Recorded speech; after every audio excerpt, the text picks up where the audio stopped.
الورشة فنية غارقة في ضوء الشموع الذهبي، حيث تتناثر ألوان الحياة على الجدران.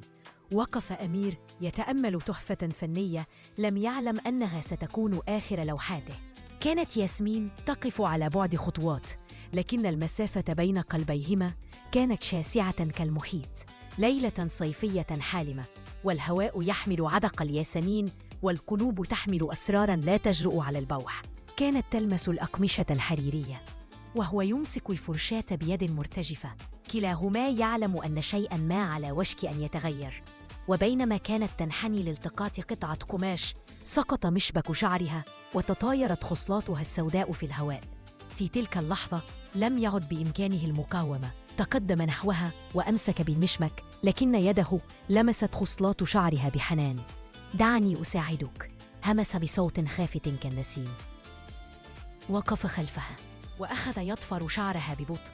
كل لمسة كانت قصيدة، كل حركة كانت لحناً. كانت أنفاسه الدافئة على رقبتها تذيب جليد الصمت الذي طالما أحاط بهما. وعندما انتهى التفتت إليه وعيناها تسبح في بحر من المشاعر. لماذا لم تفعل هذا من قبل؟ سألته بنظرة تفيض بالشوق. لأنني كنت أخاف أن أفسد جمال اللحظة، أجابها بصوت مرتجف.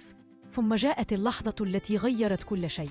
عندما مد يده ولمس ذراعها، فشعر كأن شحنة كهربائية قد مرت عبر جسده.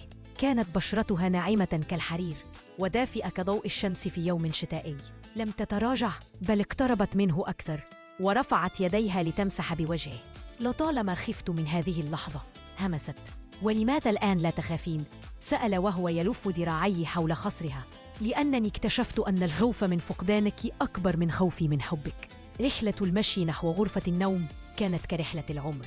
كل خطوة كانت فصلاً من قصة حب، كل نظرة كانت قصيدة غير مكتوبة.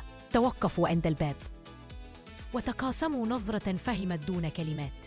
داخل الغرفة كان ضوء القمر يلعب على وجهيها، فبدت كملكة من ملكات الأحلام. أخذها بين ذراعيه وحملها كما تحمل أغلى الكنوز. أنت أثمن من كل لوحاتي، همس في أذنها. على السرير تبادل نظرات تسبق القبلات، أنفاس متلاحقة وقلوب تدق كطبول الحرب. وعندما التقت شفتاهما شعرا كأن الكون يتوقف عن الدوران، كأن الزمن يتراجع ليسمح لهذه اللحظة بالاستمرار للأبد. أمير همست بين القبلات. ياسمين رد عليها بصوت مبحوح. لم تكن بحاجة للكلام، فجسداهما كانا يتحدثان بلغة أقدم من البشرية، لغة الشوق والرغبة والحب الأبدي. وفي الصباح استيقظت على صوت تنفسه المنتظم، وشعرت بذراعيه لا تزالان تحيطان بها. نظرت إلى وجهه النائم ورأت فيه كل أحلامها التي طالما انتظرتها. رسمت بإصبعها خطوط وجهه كي تحفظها في ذاكرتها إلى الأبد. وعندما فتح عينيه وجدها تحقق فيه بنظرة تفيض بالحب. كم من الوقت كنت تنظر إلي؟ سأل مبتسما. منذ الأبد، أجابته بدموع تلمع في عينيها. وأنا سأنظر إليك إلى الأبد، رد عليها وهو يجذبها إلى عناق دافئ. وهمست في أذنه الكلمات التي ستظل محفورة في روحه. ليلة واحدة معك تستحق عمراً كاملاً من الانتظار.